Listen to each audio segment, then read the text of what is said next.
This is day 2 of the September 94 7-day retreat in Springwater.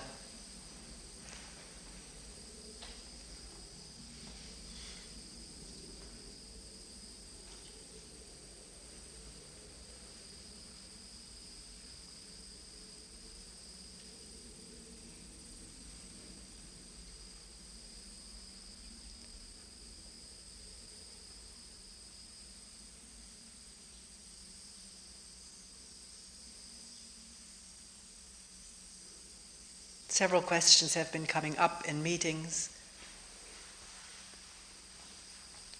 One about effort.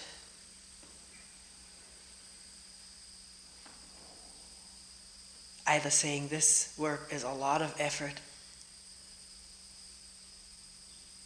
the way it's often put, just to bring the mind back from its wanderings, back to listening to the breathing or just being here, being attentive. It's felt as effort.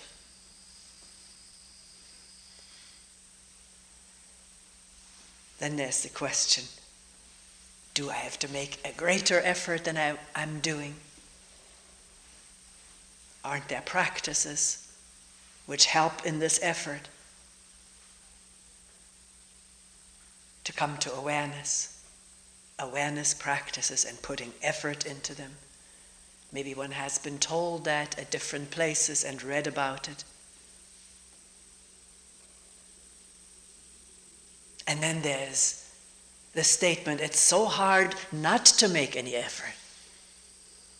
One is so geared, so programmed to make effort, to do something all the time, that the greatest of all efforts seems to be not to expend any effort, to just sit there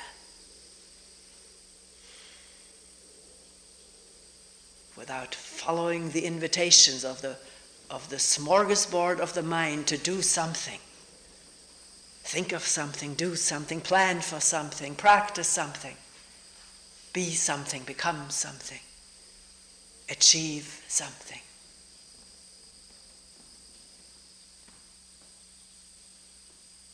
One person said it was an effort to come here. A person comes from far away.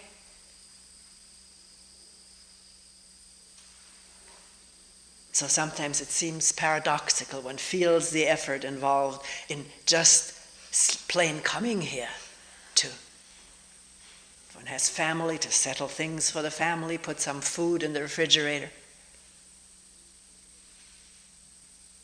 finish things up at the office, maybe work ahead. Many people tell me this. They have to work maybe a week ahead so that they can take the time to come here. And then the trip, the jet lags.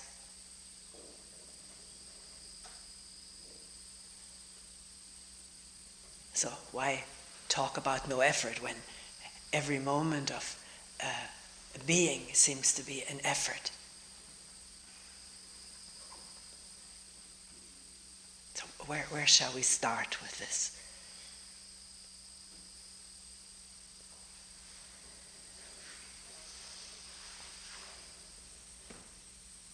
Maybe we'll start with right now. It's always the best place. Right now. Whether one heard it before or not, there is the sound of crickets, isn't there? Right now. Sound of someone moving. The internal sound of breathing. It's not just sound, it's feeling, experiencing.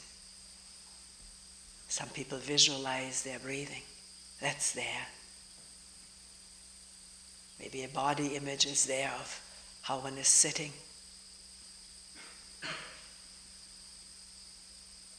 Feeling of the posture of the body, the physical sensations. All kinds of distant sounds, which distant is just a thought. It's a soft sound of some traffic moving. Some birds chirping, breathing, breathing in the cool air. If the eyes are open, the dark knots in the floor, beautifully patterned orange boards, right there, and listening to someone describing all of this. Is there an effort to listen, to be with all of this? Is there? Or is it simply there, including what I haven't mentioned, maybe all kinds of thoughts about how well I'm doing, how well others are doing, can I do it, I can't do it. I didn't, so often people tell me when something is pointed out, the sound of a bird or insect, well, I didn't hear it before you mentioned it. Does that statement reverberate in the mind? Almost as if resistant this state of simple, no effort being here. It's so simple that it is overlooked, overheard, overseen, in the expectation of something more interesting.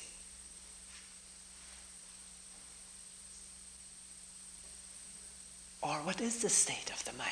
Here, right now, there's no effort at all.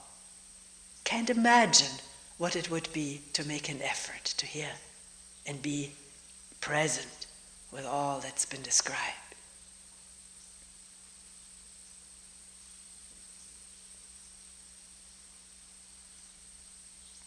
Because this is here right now, someone speaking about it and in the listening, giving attention. Maybe not. Maybe the mind is off someplace and one didn't hear half of what was said. So right now, coming to reverberation of the memory of what was thought about, and maybe the feelings that evoked in the body, pleasant memories evoke pleasant feelings, and frightful memories provoke anxious feelings. Or just random thoughts, maybe no feelings at all. That's there, right now, the memory of it, if you're here, listening.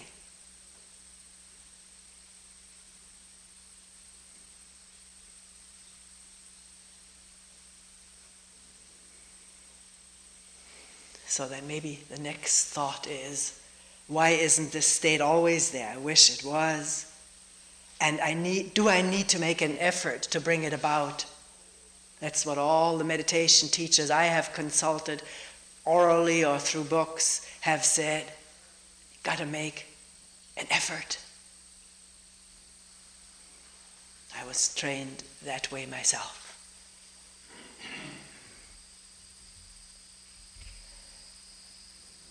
And I'm wondering whether, as long as this state of effortlessness is not manifesting, whether it's impossible not to make an effort, whether making effort goes with being in a state of inattention, partially or totally inattentive. There's the idea I have to make an effort to become attentive. When awareness is there, where is the effort? Was it effort that brought it about, or did it just happen?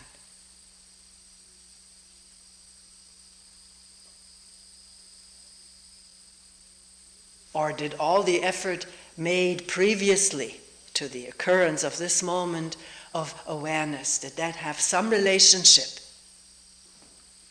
with this moment of just effortlessly being here? The crickets, the cough, the breathing, cool air, wooden boards, physical sensations, thoughts that arise, come and go. This moment of presence, does it have relationship to all the previous effort of trying to get there? I don't know. I don't know what the answer is to that. Maybe it does, maybe it doesn't, who knows?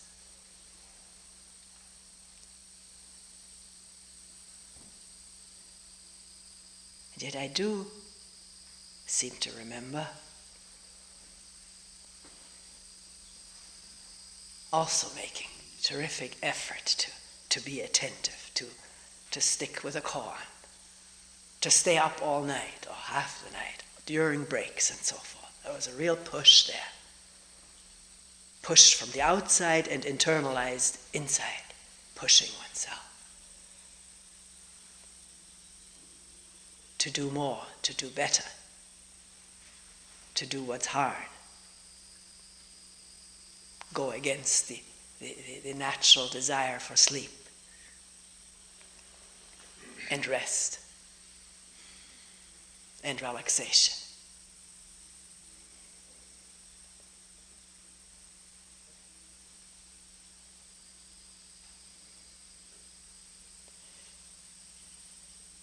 Let's look at what is this effort that is mentioned by so many people, the effort to remain attentive or to regain attentiveness.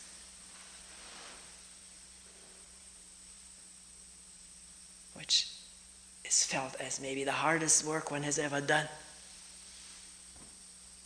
Because the whole momentum of the stream, of the current of our lives is to think and dream and imagine and remember and anticipate. That's the current, which is our daily life, to grab for, to run away from,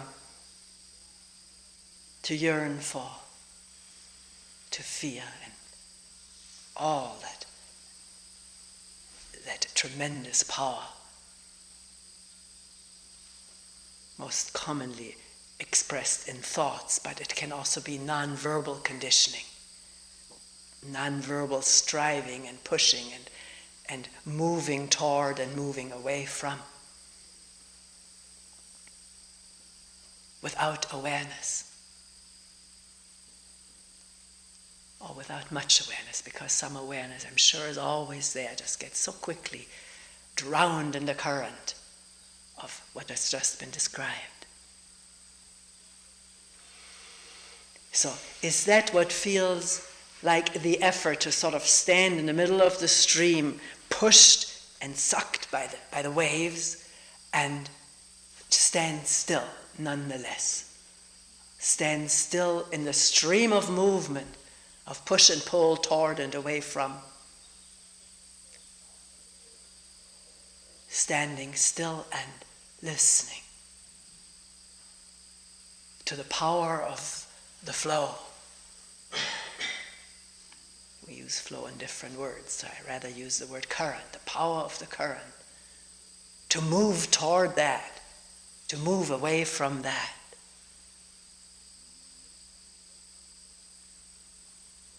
To get that fix, to go along with the dream, to keep on dreaming. It feels so good. Or to keep on thinking, to keep on worrying, to try to figure it all out. Tremendous momentum. And to remain still in the midst of that and listen, not just to the hum of the crickets and distant sounds and cool air, but this inner power to do something, to think something, to go along with what is habitual, and therefore maybe soothing, maybe upsetting, but still sticking to it, because it's habitual, it is addictive to keep going with what has gone on before. And in the midst of that, a moment of stopping and listening, first of all to a moving, driven body with its hums and purrs and noises. To listen to it, not to want to change it, to want to bend it in a different direction, but just to listen to it. Is that felt as effort?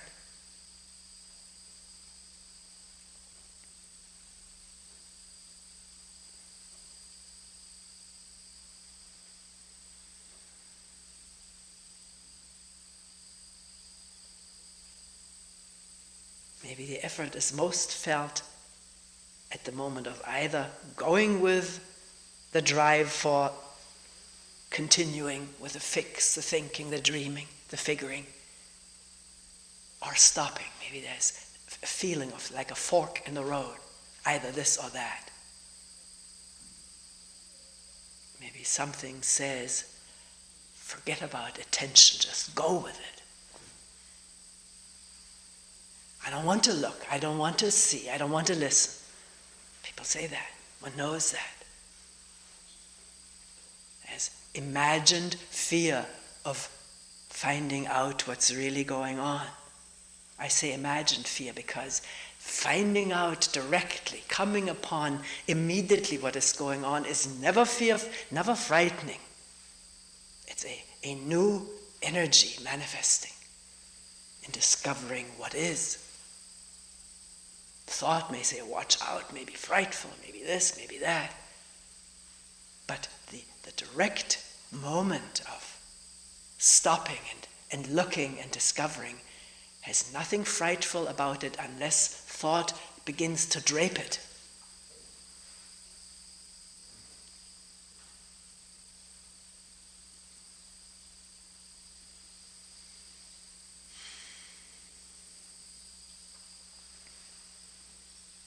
So, a moment of stopping and listening, and then does the thought come up, well, so what? What about it? What do I do next? Listen to that thought and don't be influenced by it. Is that possible? To listen to the thought, well, what should I do now? Is that all? Just listen to it. Listen to everything that's happening. Nothing not worthy of being listened to. In other words, everything worthy of being listened, heard, felt, smelled, sensed, experienced, and let go.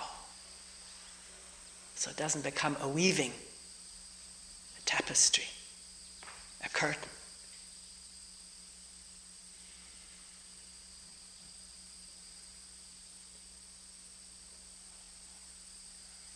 And what a thought evokes in the body, it's much harder because one's fright, fear, anxiety, or anger has been evoked by a thought descriptive of what I am or what some other person is or has done to me. Once the body heaves with emotion, it's very difficult then to not weave around it some more. Because the body, with its very palpable feelings, sensations, seems to indicate that there is something to be afraid of. There is really something to be angry about. There is really something to go for. The bodily state evoked by memories and thoughts begins a life of its own to send signals to the brain. Watch out, here's danger.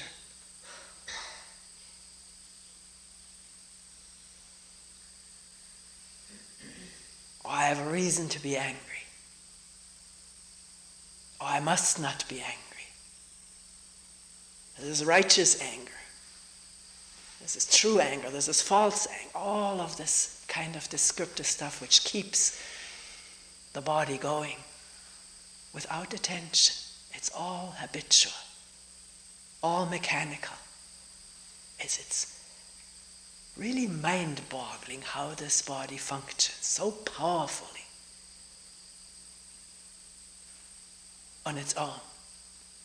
No one minding the shop. We think we do, but that's the first thing one finds out in coming to retreat, that all of this stuff is beyond the control of the imagined controller. One doesn't want it to happen, it happens anyways. One wants it to go away and it doesn't go away. One doesn't want anything in the way it is.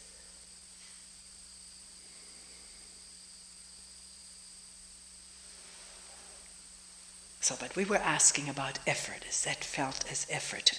to keep holding the horses, as it were, to keep stopping, to keep looking and listening, regardless of fearful thoughts predicting disaster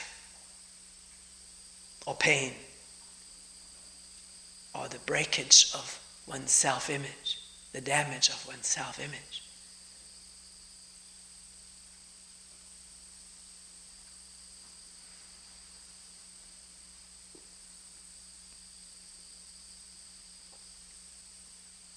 Very few people, but there are some people who will quit at this point. I don't want to, this is dangerous stuff, I don't want to see all this kind of stuff about myself.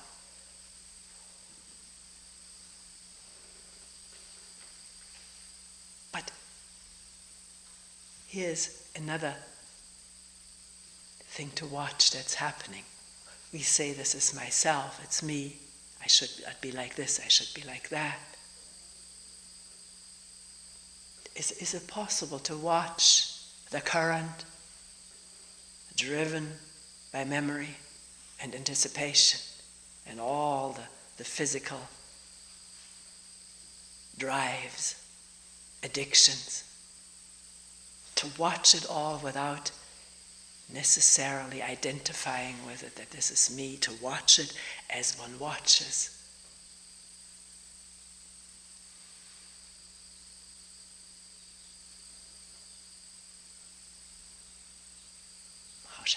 How shall I put it?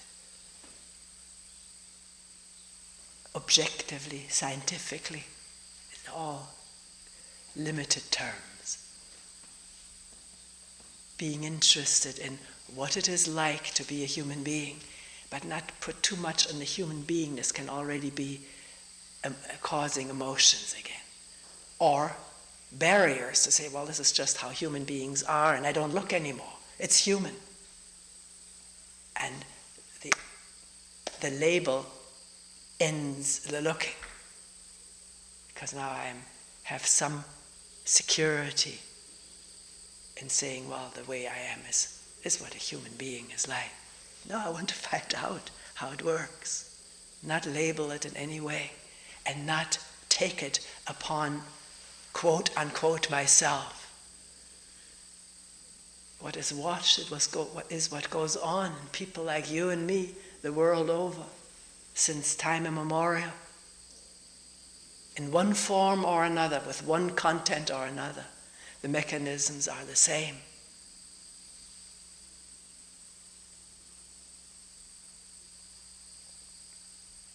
So it's part of the effort felt that one doesn't want to be like the way it unfolds.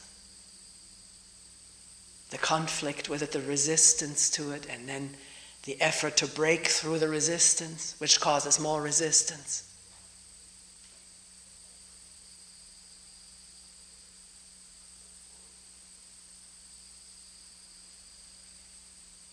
Why resist what is there, anyways? Why cover it over? Why ignore it? Why be afraid of it? Why adorn it? Embellish it? Just to see what's there, here, this moment of thinking, of emoting, of angering, of fearing. In a simple way. There's no judge, inside or outside.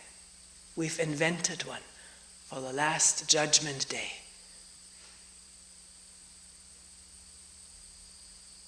And that fear sits deeply. I once sat with a 95-year-old lady close to dying. All she was afraid of was of the judgment day and all the evil things she had done all her life.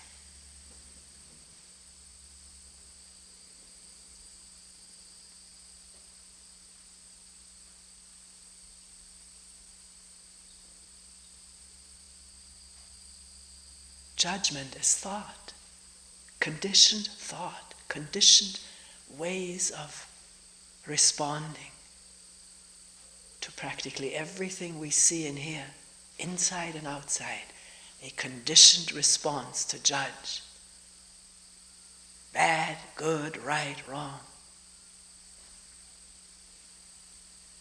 And does that prevent the looking? And does that present the effort to look in spite of that?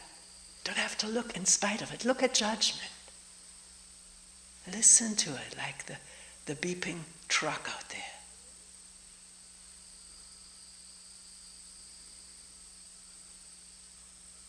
Ah, that's what's happening right now. How interesting. I'm embellishing it a little bit. Because it's not necessary to comment. When the sight is clear, everything speaks for itself. And obstructions are obstructions. They don't need to be judged any further, but it's clear this is obstruction. To want to be different than what is exposed.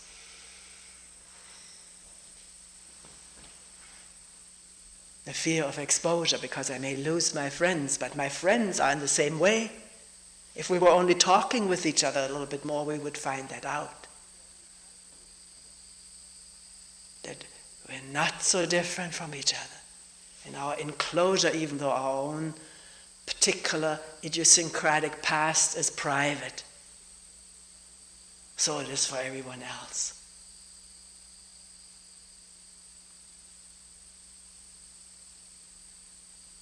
But it is not so different from one from the other. And allows opening up to each other and sharing.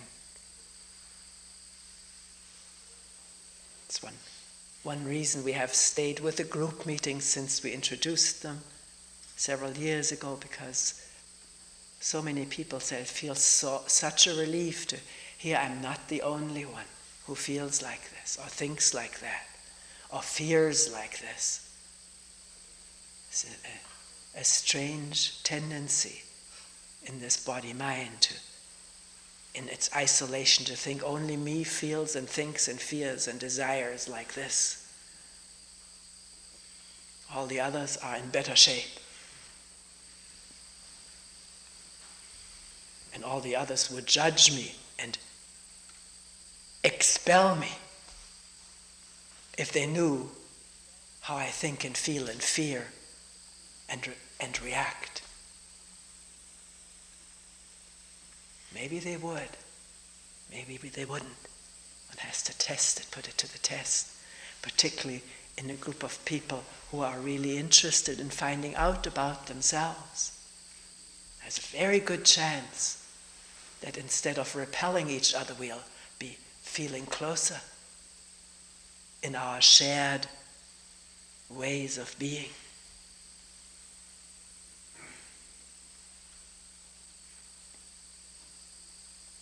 So coming now to one of the questions, do I need a practice to be more attentive?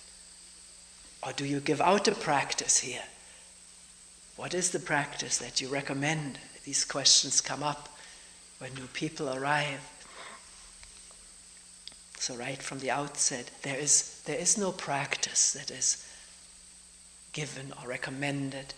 If you have one that you like to engage in, that is up to you.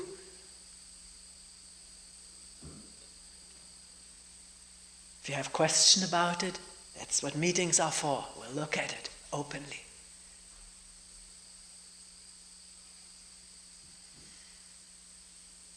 As far as I'm concerned, there isn't anything to be done except to look and listen and be here. And to get to that, is there something necessary?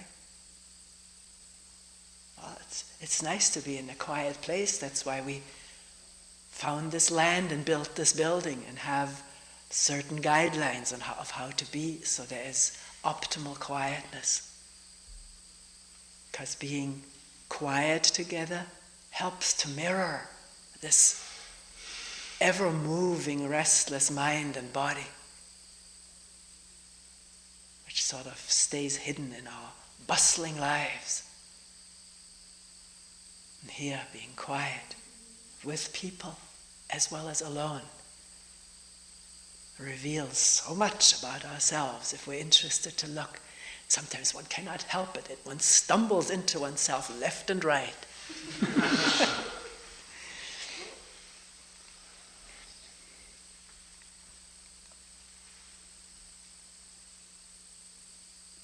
And if it feels like hard work, then let it feel like hard work. You can question what is the hardness of the work. And sometimes just a friendly question, a benign, gentle question, not answered immediately, but just allowed to have been asked, and then to sit there, someplace in the mind-body, may reveal that there is resistance, and that is what maybe makes for the feeling of effort. It's inevitable. Experiment with it. The moment I want to make an effort, I also resist. And resistance challenges the effort to break through the resistance.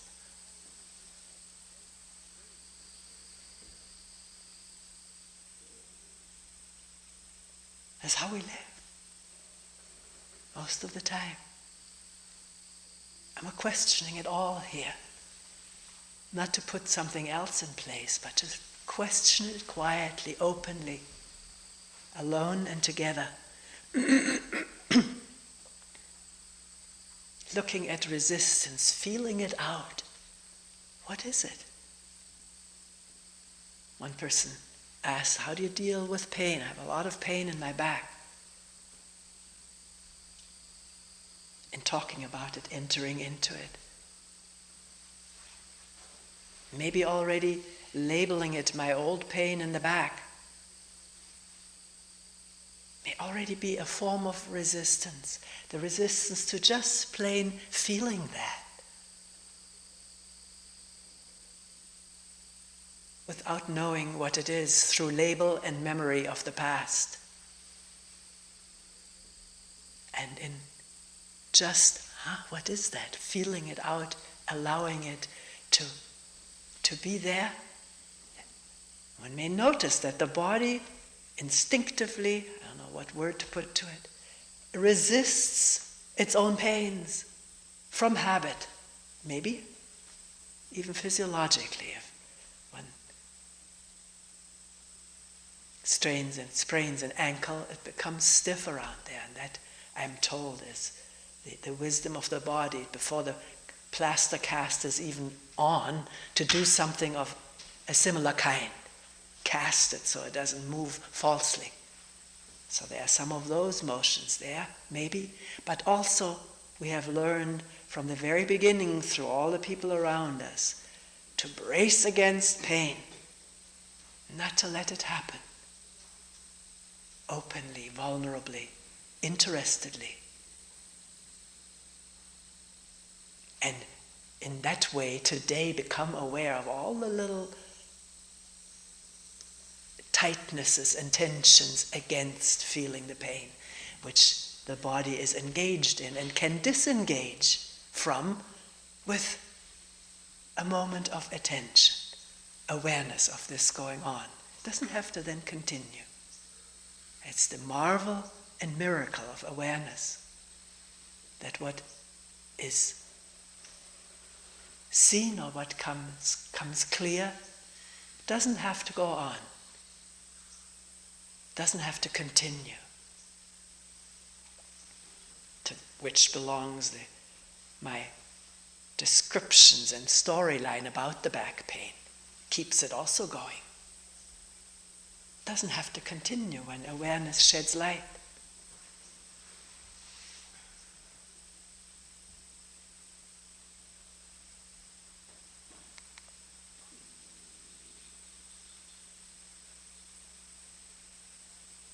So when people tell me, but it is very helpful to me, I start every round with observing the breathing, helps to gather the restless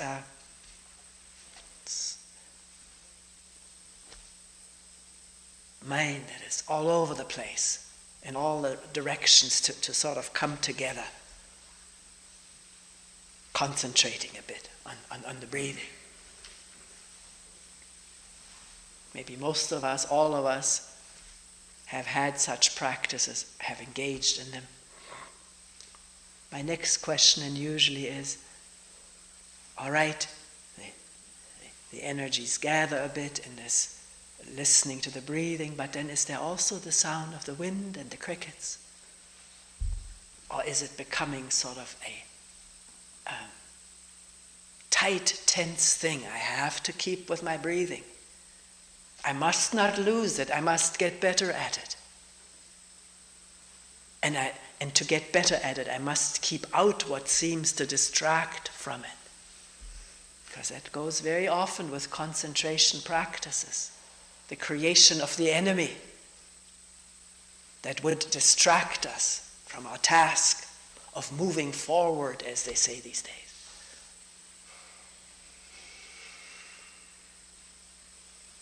And can that come into awareness, or is it impossible? Sometimes people say, no, I got to keep attention to the breathing, else I lose it.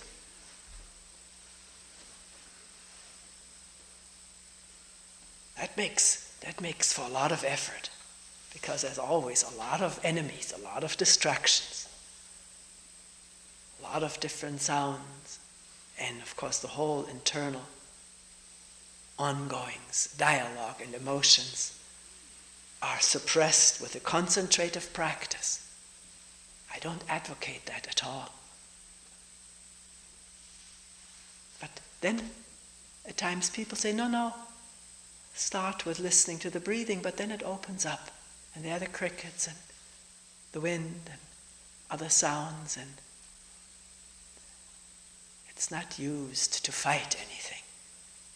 So there are different ways of going about this. Of course, you don't have to have a breathing practice to be aware of breathing. It's the most fundamental activity of this body.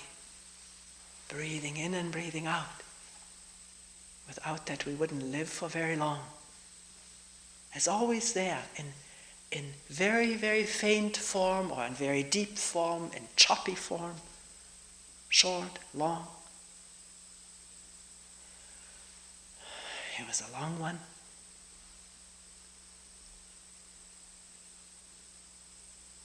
Why make a practice out of it? It's there. It's there every instant. In all its beauty and simplicity. But then, as someone said, there comes the thought, it shouldn't be so short, it should be longer, it should be deeper. Should breathe like a yogi. I don't know how yogis breathe.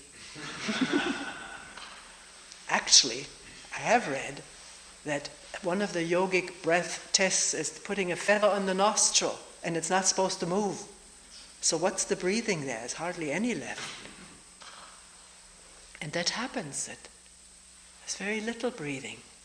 Because maybe the breathing doesn't only go the way we think it does, through the nose, and maybe this whole organism with all of its skin and tissue breathes. I'm quite sure it is like that. It feels like that. So, why meddle? Who knows how the breathing is right? Why impose, which is our habit, instilled by countless teachings and education, to impose upon what is simply there?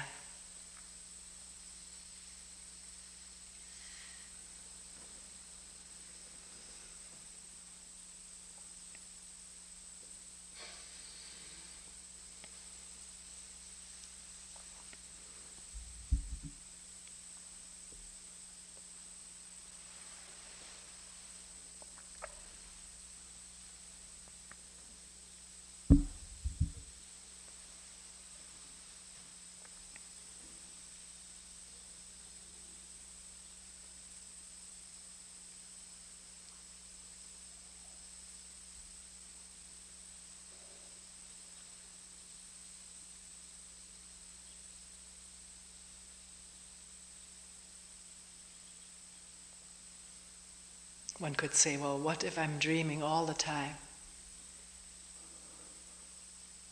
Engaged in thought, involved in it most of the time.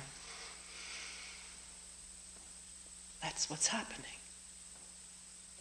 The the thought I should be attentive is also a train of thinking. Attention happens on its own, and with curiosity to find out something. There can be at least partial attention. If one wants to find out, how does the river sound, the little creek sound today, the day after the big rain, yesterday during the rain, it was so noisy. So today I want to find out, how does it sound today? So walk down and listen carefully, already at the top of the hill, because yesterday it was already audible at the top of the hill. And I keep listening. There it is. Maybe a gentler sound. I haven't been down yet. But I want to hear it. I want to see, what does the water look like? Yesterday it was so brown, opaque, couldn't see anything through it. Memory right now says, after a day it clarifies. But whether it's really clear, I have to go there and look. And I will if I'm curious, and the energy is there to find out, what does the water look like? And the opaque water isn't wrong, and the clear water isn't right. It's what it is. The rocks shining through. The light dancing on the ripples. That's what happens. Or is happening right now. Because right now it's imagination. The crickets are singing. It's happening right now. Dog is barking. Right. I wasn't even curious about the dog. There it is. But what I was beginning to say is, even though attention and awareness do happen on their own, we do wake up every once in a while, it also seems to follow in the wake of wondering, or in the presence of wondering and asking. What is this? What's going on? What is happening? If that question comes up, it beckons us to stop and look, doesn't it?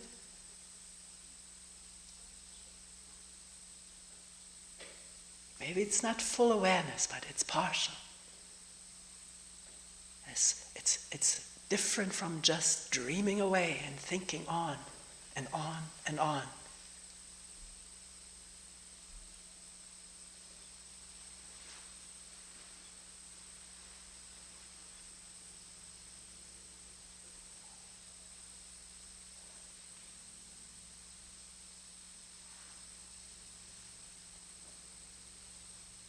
Yesterday in a group meeting we came to this. Maybe the word effort is so easily associated in the mind with a goal and the doer, the maker of effort. And as long as it's associated that way in the mind, it reinforces the feeling that there is me, the effort maker, and my goal in the distance, short or long distance, which is the splitting of the world apart into me and that. And what I have to do to get there. And yet there's no denying that in sitting and listening, energy does gather to look, and in the presence of questions and wondering, energy gathers to find out, and therefore look, stop, listen, examine, come together with other people, one-on-one or several people, which is more gathered energy if we're all interested in the same thing, to look at the same time, the same place.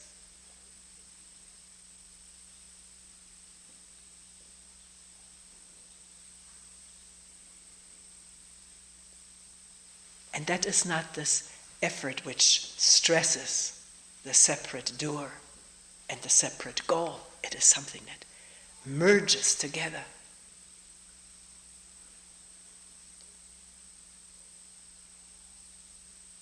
Until there's maybe not even consciousness of me, the looker, but there's just looking going on, or listening, without a doer. The energy is palpably there.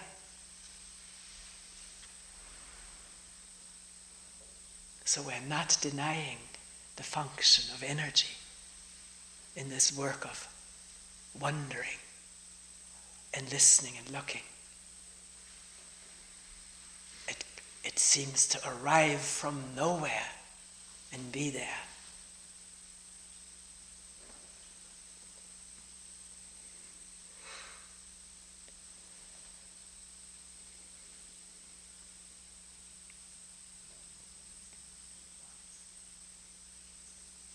Maybe this is enough for today, so we'll end here.